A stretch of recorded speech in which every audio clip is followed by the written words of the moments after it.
Hello student, आज हम देखने वाले हैं 10th क्लास चैप्टर नंबर 15 ठोस आकृतियों का पृष्ठीय क्षेत्रफल एवं आयतन। मैं हूं परमानंद पटेल। स्वागत है आपका आपके अपने चैनल पी.एन. पटेल क्लासेस पर। तो आइए देखते हैं प्रश्नावली 1। एक घनाभ 8 मीटर लंबा, 4 मीटर चौड़ा व 2 मीटर ऊंचा है। घनाभ के सभी विकर्ण की लंबाई ज्ञात कीजिए। पिछले 2 इंट्रोडक्शन वीडियो में आप देख चुके हैं कि घन और घनाभ में कितने पृष्ठीय विकर्ण होते हैं, कितने आकाशीय विकर्ण होते हैं। तो पूरा डिटेल आप देख चुके हैं। मेरे ख्याल से आप सूत्र याद कर भी चुके होंगे। अगर आप ये नहीं किए हैं तो इंट्रोडक्शन वीडियो देखिए, वहां के सूत्र नोट कीजिए और याद करने के बाद जो है यहाँ पे इसको देखिए। तो आइए देखते हैं यहाँ पर एक घनाभ का जो है लंबाई, चौड़ाई और ऊंचाई हमको दिया गया है। तो घनाभ की लंबाई जिसको हम L से दर्शाते हैं, यहाँ पर दिया गया है 8 मीटर। चौड़ाई जिसको B से दर्शाते हैं, ये दिया गया है 4 मीटर। और ऊंचाई जिसको H से दर्शाते हैं, ये दिया गया है 2 मीटर। तो लंबाई, चौड़ाई और ऊंचाई तीनों हमको दे दिया गया है। अब यहाँ बोला गया है कि घनाभ के सभी विकर्ण मतलब पृष्ठीय विकर्ण भी, आकाशीय विकर्ण भी। तो यहां पर जो है हम पहला पृष्ठीय विकर्ण प्राप्त करते हैं। तो पहला पृष्ठीय विकर्ण क्या होगा? ये हो जाएगा आपका under root L square plus B square. मान रख दीजिए, L का मान 8 का वर्ग, B का मान 4 का वर्ग। ये हो जाएगा 8 अट्ठे 64 और ये 2 दूनी 4 चौक 16। ये हो जाता है 6 4 10 का शून्य, हासिल 1, 6 और 1 7 और हासिल के साथ हो गया 8। 80 का आप गुणनखंड ज्ञात कर लीजिए। तो 80 का गुणनखंड ज्ञात करेंगे, 2 चौक 8, 2 शून्यम, 2 दूनी 4, 2 शून्यम, 2 दहम, 2 पंचे। यहाँ पर 2 का जो है 2 पेयर बनने वाला है। तो ये मैं पूरा लिख देता हूँ, वर्गमूल 2 गुणित 2 गुणित 2 गुणित 2 गुणित 5। वैसे ये इतना जो है मेरे को करने की आवश्यकता नहीं पड़ना चाहिए, क्योंकि आप जूनियर क्लास में इसको पढ़ चुके हैं। यहाँ पर 2 पेयर बनता है, 2 अंक बाहर, अंदर 5 बच जाएगा। 2 दूनी 4, वर्गमूल 5 मीटर। ये जो है आपका पहला पृष्ठीय विकर्ण हो जाता है। पहला पृष्ठीय विकर्ण मतलब ये पृष्ठीय विकर्ण कितने होंगे? टोटल 4 होंगे। कैसे? जैसे जो 6 फलक होते हैं उसमें से 2-2 फलक जो है आपस में बराबर होते हैं। तो इस फलक का एक विकर्ण ये होगा, एक विकर्ण ये होगा। कितना विकर्ण होगा यहाँ पर? 2। सेम ऐसे ही फलक और है एक, उसमें भी टोटल कितने विकर्ण? 2। तो एक पृष्ठीय विकर्ण की लंबाई वाला टोटल 4 विकर्ण होते हैं। तो यहां पर हमने पहला पृष्ठीय विकर्ण ज्ञात किया, मतलब 4 पृष्ठीय विकर्ण हम प्राप्त कर चुके। अब दूसरा पृष्ठीय विकर्ण देखते हैं। आइए यहां मैं लिख देता हूं, दूसरा पृष्ठीय विकर्ण क्या हो जाएगा? इसका सूत्र हो जाएगा अंडर रूट हो जाएगा B square plus H square. मान को रखिए, B के जगह 4 का वर्ग, H के जगह 2 का वर्ग। कितना हो जाएगा? 4 का वर्ग 16, 2 का वर्ग 4, वर्गमूल 20। मैं यहाँ पर ज्यादा डिटेल नहीं लिख रहा हूं। ये हो जाएगा 2 वर्गमूल 5 मीटर। ऐसे ही तीसरा पृष्ठीय विकर्ण ज्ञात करते हैं। तीसरा पृष्ठीय विकर्ण ये हो जाएगा under root H square plus B square. मान को रखिए, H के जगह कितना? 2, इसका वर्ग। B के जगह कितना? 8, इसका भी वर्ग। ये हो जाता है 2 का वर्ग 4 और 8 का वर्ग 8 अट्ठे 64। तो 64 और 4 कितना हो गया? 68। 68 का आप गुणनखंड कर लीजिए, क्या आएगा? 2 तिया 6, 2 चौक 8, 2 एकम 2 सत्ते, 17 का और वर्गमूल तो निकलना नहीं है, ना गुणनखंड नहीं होना है, तो वर्गमूल 2 गुणित 2 गुणित 17, 2 का पेयर बन जाता है, बाहर आ जाएगा और वर्गमूल के अंदर कितना 17 रह जाएगा। तो ये आपका तीसरा पृष्ठीय विकर्ण कितना आया, 2 वर्गमूल 17। अब यहां पर देखिए पहला पृष्ठीय विकर्ण ये टोटल कितना होगा 4, दूसरा पृष्ठीय विकर्ण ये कितना होगा 4, तीसरा पृष्ठीय विकर्ण ये भी हो जाएगा 4, तो 4 4 8 4 12 पृष्ठीय विकर्ण हो गया। अब हम देखते हैं आकाशीय विकर्ण।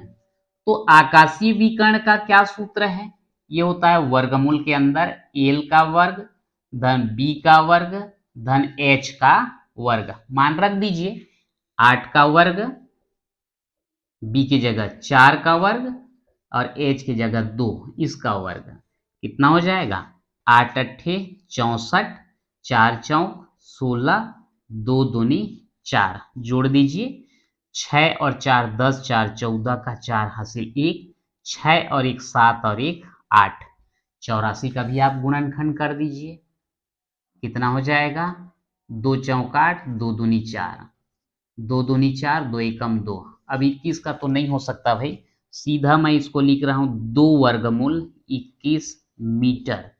तो इस प्रकार से ये जो आपका आकाशीय विकर्ण है वो भी कितना 4, पर वो चारों का भी कितना होगा मान सबका बराबर हो जाता है। तो इस प्रकार से घनाभ का हमने पृष्ठीय विकर्ण और आकाशीय विकर्ण प्राप्त कर लिया है।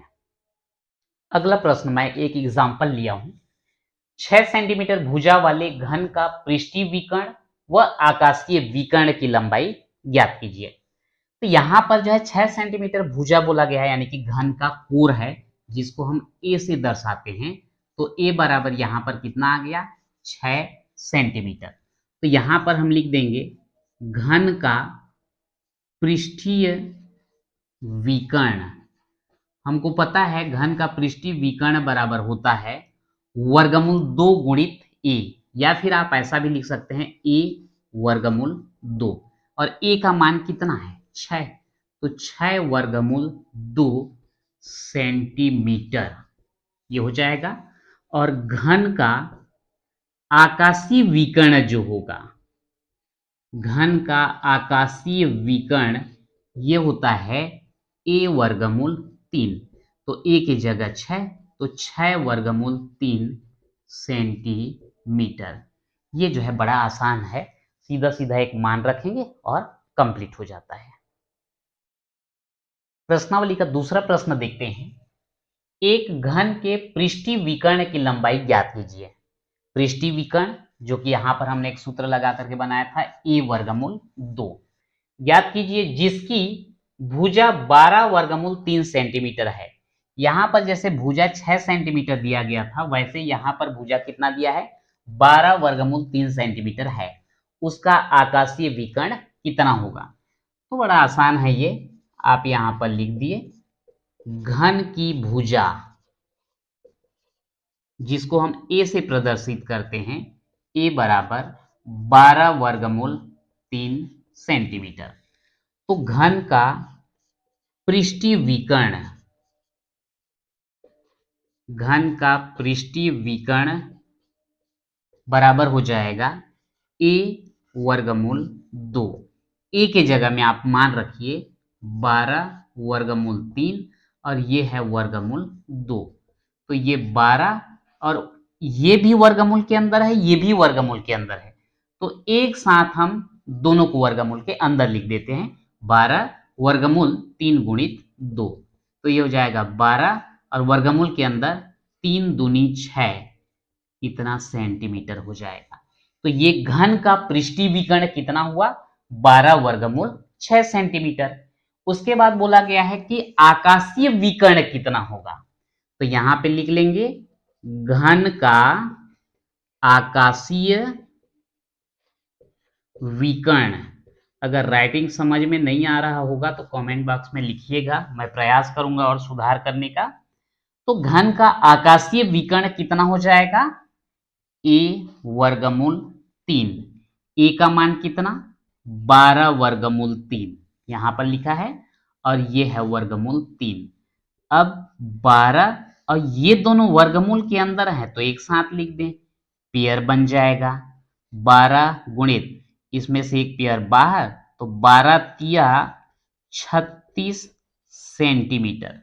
तो इस प्रकार से घन का पृष्ठीय विकर्ण हुआ आपका 12 वर्गमूल 6 सेंटीमीटर और घन का आकाशीय विकर्ण हमको कितना मिलेगा 36 सेंटीमीटर प्राप्त होगा। अगला प्रश्न है उस बड़े से बड़े खंभे की लंबाई ज्ञात कीजिए जो 10 मीटर लंबा, 10 मीटर चौड़ा और 5 मीटर ऊंचे कमरे में रखा जा सकता है। अब यहां पर डायरेक्ट सूत्र लगा करके बता दूंगा तो थोड़ा सा क्लियर समझ में नहीं आएगा। आप यहां पर एक चीज देखिए, ये है आपका घनाभ का एक पृष्ठ, यहां पर लंबाई है L और चौड़ाई है B और ऊंचाई जो है H है। यहां पर अगर उस घनाभ के अंदर अगर आप किसी खंभे को रखना चाहते हैं, लंबाई के हिसाब से रखोगे तो वो 10 मीटर का ही खंभा ले पाएंगे, चौड़ाई के हिसाब से रखेंगे तब भी 10 मीटर ही रख पाएंगे और ऊंचाई के हिसाब से रखेंगे तब तो 5 मीटर खंभा आप रख सकते हैं। यदि इसके विकर्ण के अनुदिश लेते हैं, विकर्ण यानी कि पृष्ठीय विकर्ण के अनुदिश लेते हैं तो भी उसका लंबाई जो है कुछ कम होगा। हमको बड़ा से बड़ा अगर हमको लेना है, जैसे आप देखिए इस कमरे की बात करें, इस कमरे में हम बड़ा से बड़ा खंभा जो है रखना चाहते हैं तो अगर ये नीचे लंबाई के हिसाब से लें तो अलग मिलेगा, चौड़ाई के हिसाब से अलग और ऊंचाई के हिसाब से अलग। इन तीनों के तुलना में पृष्ठीय विकर्ण के अनुदिश ऐसा अगर रखते हैं तो थोड़ा सा ज्यादा लंबाई का हमको मिलेगा। लेकिन सबसे बड़ा कौन सा होगा? आकाशीय विकर्ण के अनुदिश। क्यों? क्योंकि जिस कमरे में आप खड़े हैं उसके एक कोने से लेकर के नीचे के कोने से दूसरे सिरे के ऊपर के कोने तक यही जो है सबसे ज्यादा लंबा होता है। तो यहां पर हम लोग लिखने वाले हैं इसको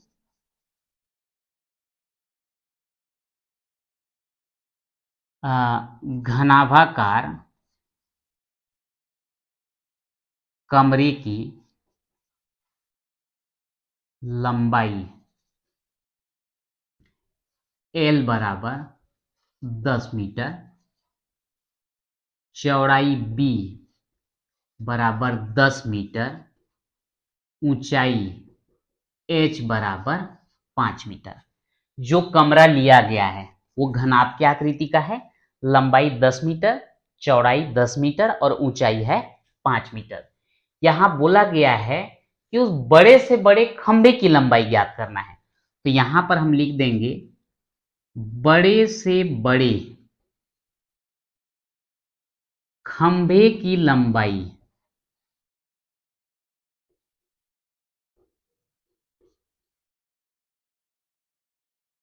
थोड़ा सा गड़बड़ हो रहा है, बड़े से बड़े खंभे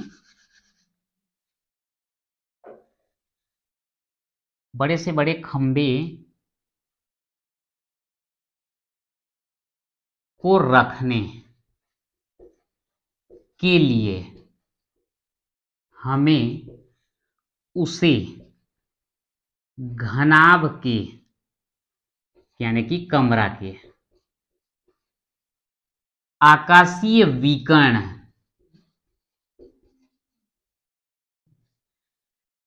के अनुदिश रखना होगा।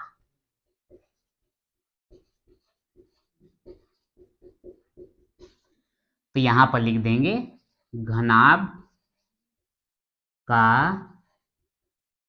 आकाशीय विकर्ण बराबर क्या होता है? Under root L square plus B square plus H square. L का मान कितना? 10, इसका वर्ग। B का मान कितना? 10, इसका वर्ग। H का मान 5, इसका भी वर्ग। ज्यादा नीचे ना लिख करके मैं इसको आगे लिख रहा हूं इधर।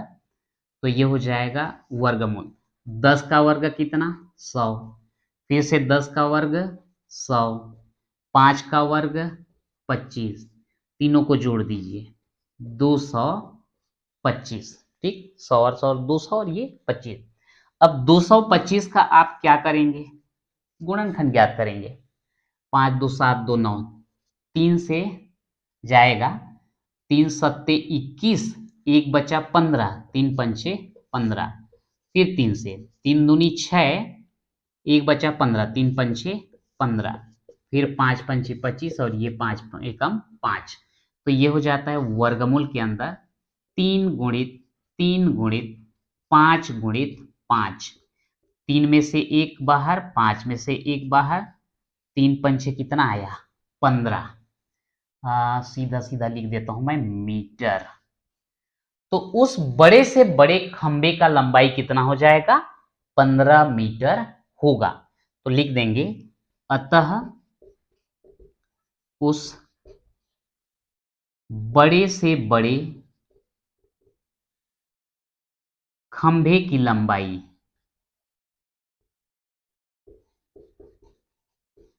15 मीटर होगा, जिसे कमरे में इतना ही लिखते हैं, ज्यादा लिखने से उल्टा और कंफ्यूजन होता है।